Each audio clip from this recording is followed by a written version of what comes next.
தமிழ் பேசும் அனைத்து நல்லவங்களுக்கும் வணக்கம். மீண்டும் ஒரு முறை உங்களை தமிழ் டெக் நியூஸில் சந்திப்பதில் மிக்க மகிழ்ச்சி. இந்த வாரத்தோட ஃபர்ஸ்ட் நியூஸ் இல்லையோ இது ரெண்டாவது நியூஸ் நினைக்கிறேன். ஏன்னா நேற்று எனர்ஜி ரொம்ப கம்மியாக இருந்துச்சு. என்ன ப்ரோ பண்ணுறீங்க, ஏன் இப்படி பேசுகிறீங்க, நாங்கள் உங்கள் எனர்ஜியும் சேர்த்து தானே பார்க்கறதுக்கு வரோம் நிறைய பேர் சொல்லியிருந்தீங்க. ரொம்ப பெரிய நன்றிகள். தொடர்ந்து உங்களுடைய ஆதரவெல்லாம் இருக்கிறதுனால என்னால் தொடர்ந்து நிறைய விஷயங்கள் செய்ய முடியுது. அண்ட் குறிப்பாக நேற்று எனர்ஜி கம்மியாக இருந்ததுக்கான காரணம் என்னன்றது உங்களுக்கு தெரியும். கொஞ்சம் எனர்ஜியாக பேசணும், வேறு வழி இல்லைன்னு தான் நானும் நினச்சிட்டு இருந்தேன். அந்த எனர்ஜி ஃபுல்லாக வேற ஒரு வீடியோவில் போக வேண்டிய நிலைமை வந்துருச்சு. இப்போ நான் சொல்ல போகிற விஷயமும் அதுதான். அந்த வீடியோவாகவே இருக்கட்டும். ஏன்னா பல வருஷமாக நம்மளை திட்டி நமக்கு என்னென்னலாம் டார்ச்சர் கொடுக்கணும் எல்லாம் கொடுத்தாங்க. ஃபைனலி என்ன சொல்கிறது, ஒருத்தர் அமைதியாக போகிறாங்க அப்படின்ற பட்சத்தில் சண்டை வேணான்னு இருக்கிறாங்கன்னா அவங்களுக்கு சண்டை போட தெரியாமல் இல்லை. டைலாக் கேள்விப்பட்டிருக்கீங்களா படத்தில்? அந்த மாதிரி தான் நிலைமை ஆகிப்போச்சு. கண்டிப்பாக சத்தியமாக நான்லாம் அந்த மாதிரி வீடியோ பண்ணணும்னு நினச்சி கூட பார்க்கல. நான் எதிர்பார்க்காத ஒரு வீடியோ. பட் சொல்ல வேண்டியதை மன திருப்தியாக என்ன சொல்லணுமோ சொல்லியிருக்கேன்னு நினைக்கிறேன். இதுக்கு மேலே அந்த மாதிரி ஒரு சொல்ல வேண்டிய விஷயம் வராதுன்னு நினைக்கிறேன். ஏன்னா அவ்வளோ வேலை இருக்குங்க, எக்கச்சக்கமான விஷயங்கள் இருக்குது. இப்படி பண்ணுங்க, இதை பண்ணுங்க, அதை பண்ணுங்க, நீங்களே சொல்லிட்டு இருக்கீங்க. இதெல்லாம் நான் எப்போ உட்காந்து பண்ணுறது? இன்னும் இந்த மாதம் ஃபுல்லாக அன்பாக்சிங்காக வரப்போகுது. புதுசாக என்னென்னமோ வருது. இந்த மாதிரி ஜண்டு பாமா இந்த ஐயோடெக்ஸ் கிட்டேருந்து ஸ்பான்சர்லாம் வேறு வரும். அதெல்லாம் வாங்கணும். 5 கோடியா 10 கோடியா என்னன்றதெல்லாம் பேசணும் அப்படின்ற போலலாம் திரும்ப ஒரு வீடியோவில் யாராச்சும் சொல்லுவாங்க. இவ்வளோ தலைவலியில் அந்த தலைவலி வேணுமான்றதுனால தான் நான் தட்டி போட்டேன். நீ யாரோட கோமாளின்னு சொல்லி தூக்கி போட்டாச்சு. இனிமேல் நமக்கு என்ன வேலைன்னா ஒரு ஐபி கொஸ்டின் கேட்க போறோம். என்ன ஐபி கொஸ்டின்? இந்த ஒரு வாரமாவே நம்ம ஐபி கொஸ்டின் கேட்கல. இந்த ஐபி கொஸ்டின் என்னன்னா, இந்த மாதிரி நமக்கு பதில் சொல்லி நம்ம வீடியோ போடுறது கரெக்டா, இல்ல நமக்குன்னு இருக்கிற வேலையை நமக்குன்னு இருக்கக்கூடிய நம்ம Tamil tech family TT family மெம்பர்ஸ்க்காக நம்ம வீடியோ பண்ணி அந்த வீடியோல கான்சன்ட்ரேட் பண்றது கரெக்டா? நீங்க சொல்லுங்க. ஐபி கொடுத்துருக்கேன். ஒரு வாரத்துக்கு மேல கழிச்சு ஃபர்ஸ்ட் ஒரு ஐபிக்கு வந்திருக்கு. ரொம்ப முக்கியமான ஒரு ஐபி. போய் ஓட் பண்ணுங்க. ஏன்னா எனக்கு வேலை பார்த்தா கரெக்டா இருக்கும்னு தோணுது. நீங்க சொல்லுங்க. ஏன்னா இதெல்லாம் பண்ணும்போது நிறைய பேருக்கு குஜாலா இருக்குன்னு நினைக்கிறேன். திரும்ப வார்த்தை அதே மாதிரி போதில்லை. இந்த மாதிரியெல்லாம் வீடியோ செய்யும் பொழுது நிறைய பேருக்கு மகிழ்ச்சியாக இருக்கிறது என்று நினைக்கிறேன். நீங்கள் என்ன நினைக்கிறீங்க? மகிழ்ச்சியாக இருந்தாலும் பரவாயில்ல நண்பா, நமக்கு கண்டென்ட் முக்கியம். அதாவது நாலேஜ் முக்கியம். நம்ம அது மேலே கான்சென்ட்ரேட் பண்ணலாமா, இல்லை அதுக்கு ரிப்ளை பண்ணுங்க ப்ரோ அப்படின்னு சொல்கிறீங்களா? ஐபிக்கில் கொடுத்துருக்கேன். கொஞ்சம் பார்த்து பக்குவமாக ஓட் பண்ணுங்க. நமக்கும் வேலை இருக்குது.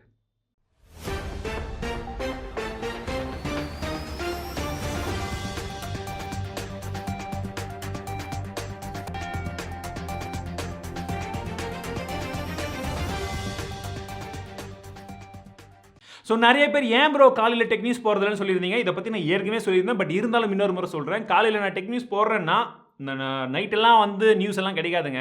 ஆல்ரெடி இருக்கிற நியூஸ் தான். இன்னைக்கு நேற்று ஃபுல்லாக என்ன நடந்துச்சோ அதை தான் இன்னைக்கு காலையில் என்னால் போட முடியும். பழைய நியூஸ் ஆகிடும். அதனால தான் நான் உங்களுக்கு இன்னைக்கு காலையிலிருந்து சாயந்தரம் வரைக்கும், இப்போ 5 மணி ஆகுது 6 மணி ஆகுதுன்னா இந்த 6 மணி வரைக்கும் எனக்கு என்னென்ன நியூஸ் கிடைக்குதோ இதைத்தான் நான் உங்களுக்கு சுட கொண்டு வரும்னு நினைக்கிறேன். அதனால தான் ஈவினிங் போடுறேன். இதே நியூஸை காலையில் அப்லோட் பண்ணால் எனக்கு வியூஸும் வரும். ஃப்ரெஷ்ஷாக உங்களுக்கு காலையில் சுட 8 மணி செய்திகள் மாதிரி கொண்டு வரலாம். நமக்கு அப்படி வேணாம். ஈவினிங் ரிலாக்ஸாக உட்காருங்க.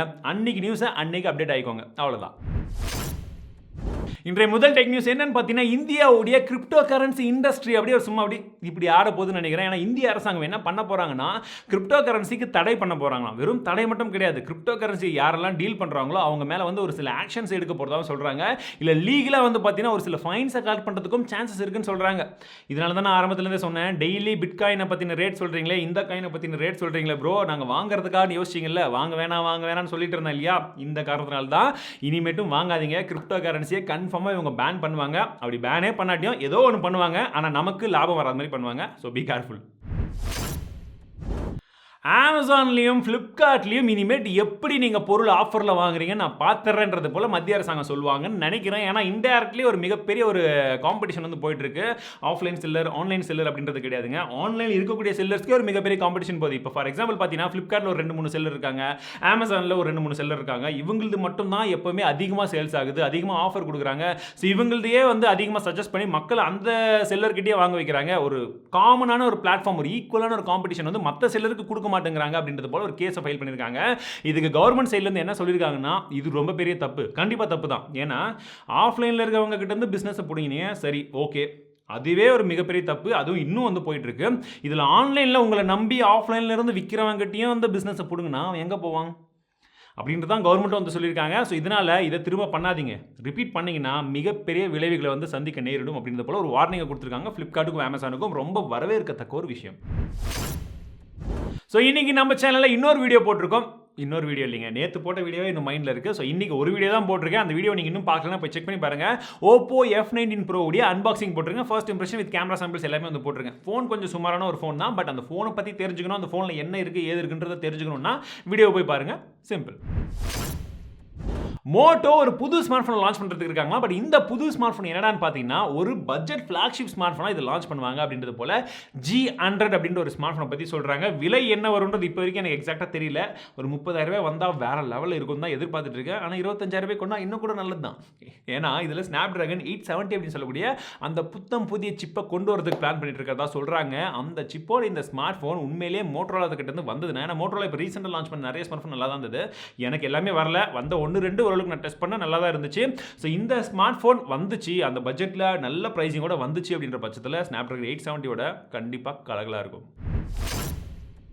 அண்ட் இந்த ஸ்மார்ட் ஃபோன் 25ஆம் தேதி மார்ச் மாதம் லான்ச் ஆக போகிறதா சொல்கிறாங்க. ஸோ நம்ம டாப் இந்த மாதம் என்னென்ன ஃபோனெல்லாம் வருதுன்னு நம்ம வந்து கெஸ் பண்ணியிருந்தோமோ கிட்டத்தட்ட லான்ச் ஆகிக்கிட்டே இருக்குது. இன்னும் என் ஆஃபீஸ்லேயே பார்த்தீங்கன்னா ஒரு 5 ஃபோன் அங்கே வந்து பாக்ஸ் வச்சுட்ருக்கோம்.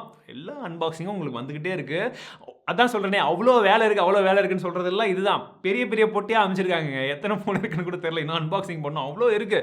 So keep waiting. நம்ம சேனலில் கலக்கலாம் அன்பாக்சிங் உங்களுக்கு வந்துக்கிட்டே இருக்கும். மற்றதெல்லாம் டிஸ்ட்ராக்ஷன் தூக்கி போடுங்க, எல்லாட்டி போய் கவனிச்சுட்டு வந்துடுங்க. நம்ம வீடியோவை பார்க்கறதுக்கு ஃப்ரெஷ்ஷாக வந்து உட்காருங்க. சிம்பிள்.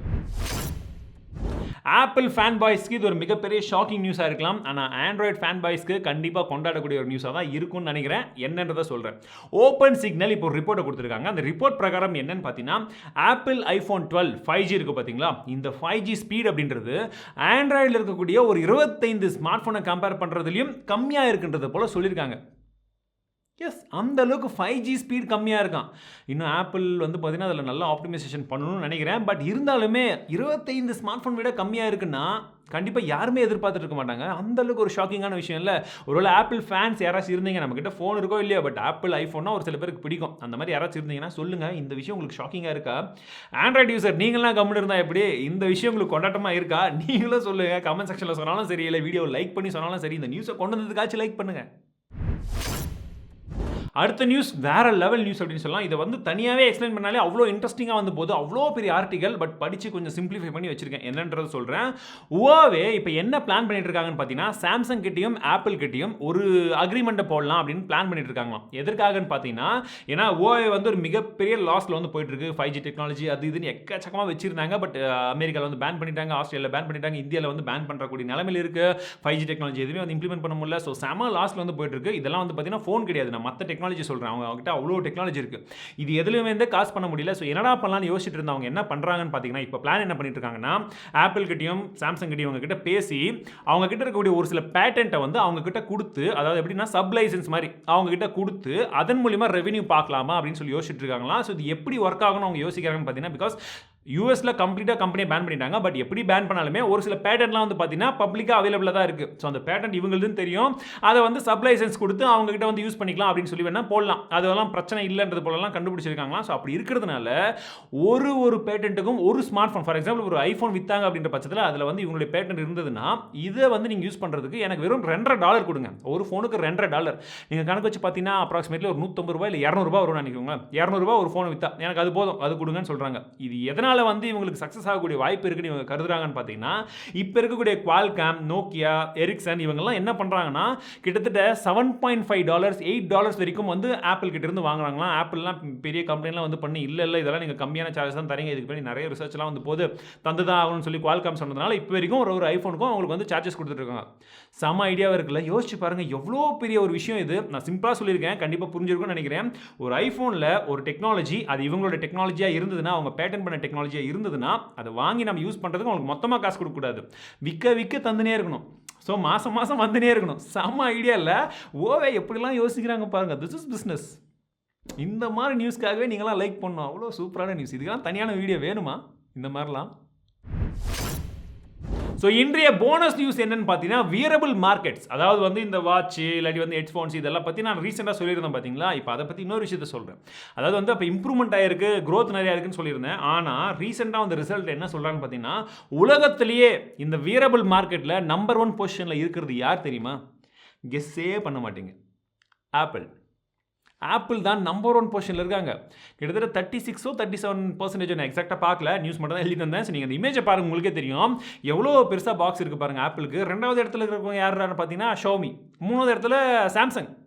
ஸோ இவங்களுக்கே எவ்வளோ பெரிய கேப் இருக்குன்னு பாருங்கள். அப்போ ஆப்பிள் எதில் சம்பாதிக்கிறாங்கன்னு பார்த்தீங்கன்னா, ஃபோனை விற்று சம்பாதிக்கிறாங்களோ இல்லையோ, இயர்ஃபோன்ஸ் மற்றும் ஸ்மார்ட் வாட்ச் இதில், அதாவது ஆப்பிள் வாட்ச் இதுலேயே பயங்கரமாக சம்பாதிக்கிறாங்க. இதில் பார்த்தாலே தெரியுது அந்த அளவுக்கு இது அடேங்கப்பா நியூஸா. ஸோ இன்றைக்கி சொன்னதில் எது அடேங்கப்பா நியூஸ் அப்படின்றது நீங்களே வந்து சொல்லுங்கள். ஸோ அவ்வளோதான் நண்பர்களே, இன்றைய டெக் நியூஸ் கண்டிப்பாக உங்களுக்கு பிடிச்சிருக்கும்னு நினைக்கிறேன். ஸோ இந்த நியூஸில் நான் சொல்லக்கூடிய முக்கியமான விஷயம் ஒன்றே ஒன்று தான். நம்ம வேலையை நம்ம பார்க்கலாம், பாசிட்டிவாக இருக்கலாம். நம்ம வீடியோ பண்ணுறதே அதுக்காக தான். அந்த பாசிட்டிவிட்டி எனக்கே கொஞ்சம் கம்மியான மாதிரி இருந்துச்சு. இனிமேட்டு வேணாம், மற்ற நெகட்டிவாக தான் இருந்துட்டு போடும். ஸோ நம்ம வேலையை நம்ம வந்து பார்க்கலாம். திரும்ப அதே பேச விரும்பல, பட் உங்களையும் டென்ஷன் பண்ண வேணாம் தான் இந்த மாதிரிலாம் சொல்லிட்டு இருக்கேன். ஸோ நேத்தி நம்ம பிரைம் நியூஸ்லேயே சூப்பர் காமெண்ட்ஸ் இந்த 3 பேர் தான். ஸோ 3 பேருக்கு மிகப்பெரிய நன்றிகள். அண்ட் குறிப்பான ஒரு விஷயம் என்னன்னு பார்த்தீங்கன்னா, நம்மளோட டிடிபி கிவ்அவே இருக்கு இல்லைங்களா. ஸோ இதை கொஞ்சமாக வந்து அப்பப்போ கொஞ்சம் ஸ்லோ பண்ணி போகலான்னு பார்க்குறேன். பிகாஸ் நிறைய கிவ்அவே வச்சா எனக்கு அந்த வின்னர்ஸ்க்கு கிஃப்ட் அனுப்புறதுக்குள்ளே மாற்றி மெயில் வருது, நிறைய ஃபேக் மெயில்ஸ் வருது. ஸோ எல்லாருமே ஃபில்டர் பண்ணி எடுக்க முடியல. ஸோ ஒரிஜினலாக அனுப்புறவங்களுக்கும் அனுப்ப முடியல. அதனால் கொஞ்சம் நிதானமாக வந்து அனுப்பலாம் இருக்கேன். ஸோ அப்பப்போ கேட்கும்போது கரெக்டாக வந்து பாருங்க, பதில் சொன்னீங்கன்னா வந்து தரேன். என்னால் முடிஞ்ச வரைக்கும் எல்லாருக்குமே தரணும்னு தான் ஆசை. கண்டிப்பாக வந்து வரும். ஸோ இந்த வீடியோ உங்களுக்கு பிடிச்சிருக்குன்னா மறக்காம லைக் பண்ணுங்க, உங்க நண்பர்கள் கூட ஷேர் பண்ணுங்க. மீண்டும் உங்களை அடுத்த வீடியோவில் சந்திக்கிறேன். வாழ்க தமிழ், வளர்க டெக்னாலஜி.